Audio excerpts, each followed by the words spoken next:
வணக்கம். Seetha's pages. Big pass வந்து நான் போன சீசன் விஜய் சேதுபதி ஃபஸ்ட் டைமாக ஹோஸ்ட் பண்ணும்போது அதை நான் ரிவ்யூ பண்ணியிருந்தேன். பட் இந்த முறை நான் அதை முதல்ல பார்க்கும்போதே எனக்கு இது பண்ண வேண்டாம் அப்படின்னு தோணுச்சு. அதனால நான் பண்ணலை. நான் பார்க்கவே இல்லை கொஞ்ச நாளைக்கு. கொஞ்சம் லேட்டாக தான் நான் பார்த்தேன். இப்போ எப்படி இருக்குது பார்க்கலாம் அப்படின்ற மாதிரி தான் போய் பார்த்தேன். எனக்கு அவ்வளோ திருப்தியாக இல்லை அப்படின்றதுனால தான் நான் ரிவ்யூ கொடுக்கல. பட் பார்த்துட்டு தான் இருந்தேன் அப்போலேருந்து. ஆனால் கண்டினியூஸாக பார்த்துட்டு தான் இருக்கேன். ஆனால் ரிவ்யூ பண்ணுற அளவுக்கு எனக்கு மனசு வரல அப்படின்னு தான் சொல்லணும். ஸோ இன்றைக்கி வந்து இந்த கார் டாஸ்க் நடந்தது. அதுக்கப்புறமா அது கட்டாயமாக பேசணும் அப்படின்னு நான் நினச்சேன். அதுக்காக தான் நான் இந்த வீடியோ எடுக்கிறேன். ஆக்சுவலாக வந்து பிக் பாஸ்ன்றது வந்து பிக் பிரதர்னு ஆரம்பிக்கப்பட்டது. அது வந்து 100 நாட்கள் தொடர்பு எல்லைக்கு வெளியில் யார் தொடர்பும் இல்லாத சில பேரை ஒரு வீட்டில் வைக்கும் பொழுது அவங்களுக்குள்ளே நடக்கிற சைக்கலாஜிக்கல் மாற்றம், அதே மாதிரி அவங்க எப்படி ஒருத்தருக்கு ஒருத்தர் அனுசரணையாக நடந்துக்கிறாங்களா, எப்படி நடந்துக்கிறாங்க, அவங்க குண மாற்றங்கள்லாம் எப்படி வருது, இதெல்லாம் அனலைஸ் பண்ணுறதுக்காக தான் ஆரம்பிக்கப்பட்டது. அது வந்து நெக்ஸ்ட் பிக் பிரதர்ன்ற ஷோவாக நடத்தப்பட்டது.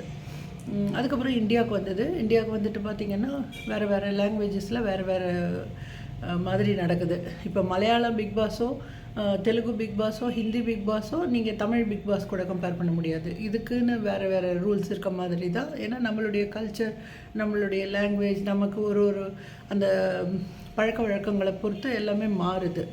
ஸோ தமிழ் பிக் பாஸ் வந்து அவர் கமல்ஹாசன் நடத்தியிருந்ததெல்லாம் பார்த்துட்டு இருந்தோம். விஜய் சேதுபதி எடுத்த பொழுது நான் வந்து நிச்சயமாக நான் என்ன நினச்சேன்னா, கமல்ஹாசன் ரொம்ப பெரிய ஆக்டராக இருக்கார். ஸோ எவ்வளோ தூரத்துக்கு எல்லா கீழ்த்தட்டு மக்கள்கிட்டையும் பழகியிருப்பாருன்னு நமக்கு புரியல.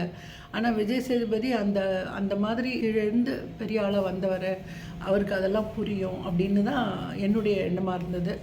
ஸோ ஃபஸ்ட் டைம் பார்க்கும்பொழுது நான் வந்து அப்படி தான் பண்ணுவார் அப்படின்னு தான் எதிர்பார்த்தேன். இந்த முறை எனக்கு 2 சைடுமே ஏமாற்றம் தான். வந்திருக்கிற கண்டஸ்டன்ஸும் ரொம்ப ஏமாற்றமாக இருந்தது. விஜய் சேதுபதி அவர்களுடைய அணுகுமுறையும் எனக்கு ரொம்ப வருத்தமாக தான் இருந்தது. ரொம்ப டீட்டெயிலாக போக விரும்பலை. ஷார்ட்டாக சொல்லணுன்னா, சுபிக்ஷா வந்து மீனவ பெண்ணாக பாடுறது வந்து தப்பில்லை அப்படின்னு சொல்கிறாரே தவிர மற்ற வந்து ஒரு என்கரேஜ்மெண்ட்ஸ் இல்லை. இதில் நான் வந்து எப்போவுமே எல்லாத்தையுமே அவர் அட்ரஸ் பண்ணுறதில்ல அப்படின்றது எனக்கு ஒரு வருத்தம் உண்டு. இப்போ என்ன நடக்குதுன்னா, 2 ரொம்ப ஸ்ட்ராங் கண்டஸ்டன்ட்ஸ் அப்படின்னு நான் நினைக்கிறவங்க என்னென்னா, கொஞ்சம் நிறைய யோசனை பண்ணி ரொம்ப வெல் பிளான்டாக இருக்காங்க, ரொம்ப ஸ்ட்ராட்டஜி நிறைய தெரிஞ்சு வச்சுருக்குறாங்க அப்படின்னு சொன்னால் நான் 2 பேரை தான் மெயினாக சொல்லுவேன். பாரு அண்ட் விக்ரம். இவங்க 2 பேருமே வந்து ரொம்ப பிரெயினியாக இருக்கிறாங்க. அதே மாதிரி அடுத்தது அரோரா. இவங்க 3 பேர் தான் எனக்கு தெரிஞ்சு இங்கே ரியல் கண்டஸ்டன்ட்ஸ் அப்படின்னு நான் பார்க்குறேன். ஸோ இதில் பார்த்திங்கன்னா பாரு வந்து பயங்கரமாக பிஆர்லாம் பண்ணிட்டு வந்திருக்காங்கன்னு சொல்கிறாங்க. ப்ளஸ் வந்து அவங்க வந்து ஒரு ஸ்ட்ராட்டஜி வச்சுட்டு வந்து விளையாடுறாங்க. கமருதீனை அவங்க சப்போர்ட்டுக்கு எடுத்துக்கிட்டாங்க. எல்லாத்துக்குமே கமருதீன் தான் அவருக்கு ஒரு போர்ப்படை தலைவர் மாதிரி கூட வச்சுக்கிட்டாங்க அவரை. ஆனால் கமருதீனுக்கு அது தெரியுதா அப்படின்னா இல்லை. கமருதீன் வந்து ஒரு எடுப்பார் கைப்பிள்ளை மாதிரி தான் இருக்கார். அவர் ஒருத்தர் யார்கிட்ட பேசினாலும் அவங்கள மாதிரியே ஆயிடுறாரு. அந்த மாதிரி தான் இருக்கார். ஸோ சில பேருக்கு அந்த கெப்பாசிட்டி உண்டு. In real life I have seen. Real லைஃப்பில் பார்த்திங்கன்னா சில பேர் அம்மாவாக இருக்கலாம், ஒய்ஃபாக இருக்கலாம், ஃப்ரெண்டாக இருக்கலாம், யாராவது வந்து அந்த ஒரு பெண் வந்து ஒரு என்ன சொல்கிறது, ஒரு கண்ட்ரோலில் வச்சுருப்பாங்க. அட் அ டைம் ஒரு 3-4 பேர் கூட அவங்க ஒரு குரூப்பில் இருப்பாங்க. அவங்களெல்லாம் இவங்க தான் வழி நடத்துவாங்க. அந்த மாதிரி வந்து பெண்களுக்கு அது ஒரு ஸ்ட்ரென்த் அண்ட் வீக்னஸ் அது இருக்குது. இங்கே வந்து பார்வதி வேறு யாரும் அவங்களுடைய வழிக்கு வரல. கமருதீன் ஒரு ஆள் தான் முடிவு பண்ணிட்டாரு. கமருதீனை வச்சு ஃபுல்லாக ப்ளே பண்ணுறாங்க. என்ன ஒரு ஸ்ட்ராட்டஜி கொடுத்து ப்ளே பண்ணி முடிச்சுட்டு இவங்க என்ன பண்ணுறாங்க, குவைட் ஆகிடுறாங்க. கமருதீன் தான் கத்துறாரு, கமருதீன் தான் சண்டை போடுறாரு, கமருதீன் தான் எல்லாம் பண்ணி எல்லா பேரும் அவர் தான் வாங்கி போடுறாரு. இவங்க வந்து நான் ஐம் வெரி டீசென்ட், நான் வந்து இதெல்லாம் பேசவே மாட்டேன் அப்படின்ற மாதிரியே இவங்க போயிடுறாங்க. இது ஒன்று. அது வந்து அதே மாதிரி விக்கல்ஸ் வந்து அவங்க ஸ்ட்ராட்டஜி பிளான் பண்ணுறாங்கன்னாலும் நான் அதில் ஒரு 2 டிஃப்ரென்ஸ் பார்க்குறேன். இவங்க கேம் பிளே வந்து டிஃபென்சிவாக இருந்தது. விக்ரம் வந்து அந்த குரூப் வந்து விளையாடும் பொழுது அந்த காயினை வந்து யார் மேலே வைக்கிறது அப்படின்றது தன் மேலே வைக்காமல் இருக்கிறதுக்காக ஒரு ஸ்ட்ராட்டஜி ஃபார்ம் பண்ணி விளையாடுறாங்க. அது டிஃபென்சிவ். கார் டாஸ்கில் பார்த்தீங்கன்னா யார் இறங்குறாங்க அப்படின்றது தான். யாரை நீங்கள் தள்ளுறீங்கன்றது இல்லை டாஸ்க்கு. இது வந்து ரொம்ப பெரிய தப்பு அப்படின்னு நான் நினைக்கிறேன். இப்போ இதில் வந்து உடனே வந்து சாண்ட்ரா தள்ளி விட்டாங்க, சாண்ட்ரா நடிக்கிறாங்க அப்படின்லாம் வந்து சொல்கிறாங்க. அதெல்லாம் நம்ம வெளியிலேருந்து யாரும் யாரையும் அந்த மாதிரி சொல்லவே முடியாது. யாருக்கு என்ன எப்போ நடக்கும்ன்றது நமக்கு தெரியாது. அந்த மாதிரி நம்ம ரோட்லேயே பார்க்குறோம், எத்தனையோ பேர் ஒரு வண்டியிலேருந்து ஒரு பைக்லேருந்து ஒருத்தர் விழுந்தால் எவ்வளோ பெரிய பிரச்சனைகள் வருது, பிரெயின் ஹெமரேஜ் வருது, அந்த இடத்துல ஏதோ படக்கூடாத இடத்துல பட்டால் உயிரே போகுது, எவ்வளோ நடக்குது. அவங்களுக்கு நம்ம ஏற்கனவே பார்த்துருக்கோம் ஃபிட்ஸ் வரவங்க அவங்கன்னு. கட்டாயமாக அந்த மாதிரி ஆளுங்களுக்கு ஒரு சடன் ஷாக் வந்து கட்டாயமாக ஃபிட்ஸ் கொடுக்கும்.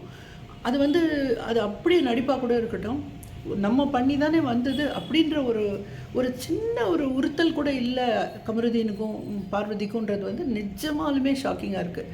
இவங்க வந்து இது என்ன ஷோ எல்லாம் பார்க்குறாங்க, குழந்தைங்க பார்க்குறாங்கன்றது சொல்லிக்கிட்டு என்னெல்லாம் பண்ணக்கூடாதோ அதெல்லாம் பண்ணுறாங்க.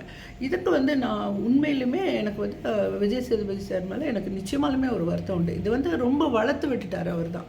இதெல்லாம் முதல்லையே வந்து ஒரு வார்ன் பண்ணி வச்சுருந்தாருன்னா இந்த அளவுக்கு வந்திருக்காது அப்படின்னு நான் நினைக்கிறேன். பார்வதியும் கமருதீனும் அந்த வீட்டு செல்லப்பிள்ளை மாதிரி இவங்க தான் வந்து கண்டென்ட் கிரியேட்டர்னு நினச்சிட்டாங்க. பிக் பாஸில் வந்து உண்மையாக சொல்லப்போனால் இதுதான் எல்லாரும் டல்லாக இருக்காங்கன்றதுனால, இவங்க 2 பேர் தான் கண்டென்ட் கொடுக்குறாங்கன்றதுனால இவங்கள விடக்கூடாதுன்னு நினச்சிட்டாங்க.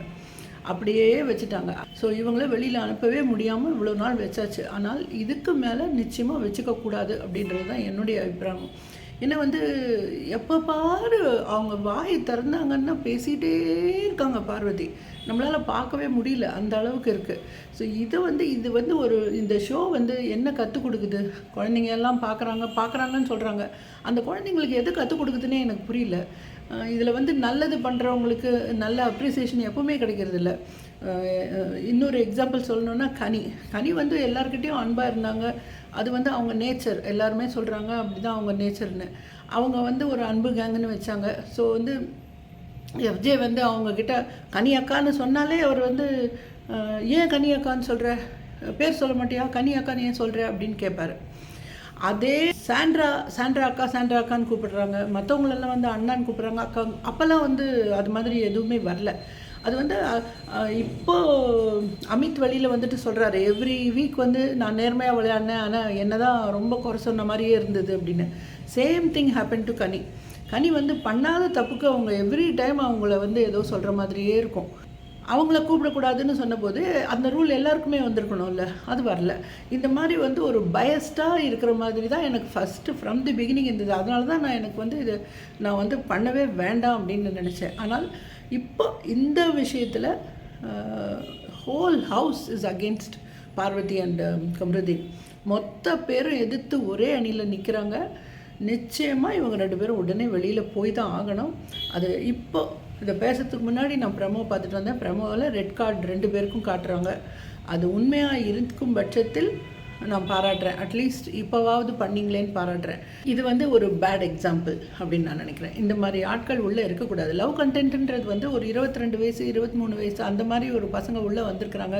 அவங்களுக்கு ஏதோ ஒரு லவ் கண்டென்ட் கொடுத்தாங்கன்னா கூட நமக்கே கொஞ்சம் ஓகே புரிஞ்சுக்க முடியும், ஏதோ சின்ன பசங்க அப்படின்னு. இவங்கெல்லாம் வந்து 29 32 வயசில் இருக்கிறவங்களுக்கு என்ன லவ் கண்டென்ட்டு?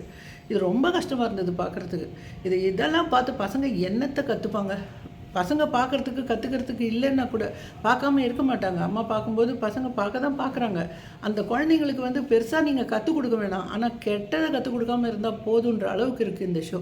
தயவு செஞ்சு அவங்க 2 பேரையும் அனுப்புங்க. அதே மாதிரி இந்த மாதிரி யாராவது தப்பான பிஹேவியர், தப்பான வேர்ட்ஸ் கொடுத்தா உடனே அவங்கள வந்து அதை வார்ன் பண்ணணும் அப்படின்றது என்னுடைய ரெக்வெஸ்ட். ஏன்னா இந்த ஷோ வந்து இவ்வளோ வருஷமாக இவ்வளோ பாப்புலராக போன ஷோ இந்த முறை எனக்கு ரொம்ப வருத்தங்களை கொடுத்துருக்கு, நிறைய வருத்தங்களை கொடுத்துருக்கு. நான் ரொம்ப நீட்டி பேசக்கூடாதுன்றதுனால நான் இதோடு முடிச்சுக்கிறேன். பட் வந்து இது அவங்க 2 பேரும் போனாங்கன்னா நான் அடுத்த வாரம் எப்படி இருக்குதுன்றதை பார்க்குறதுக்கு ரொம்ப ஆர்வமாக இருக்கேன். நன்றி. நான் மீண்டும் அடுத்த வாரம் பார்த்துட்டு உங்களுக்கு சந்திக்கிறேன். நன்றி, வணக்கம்.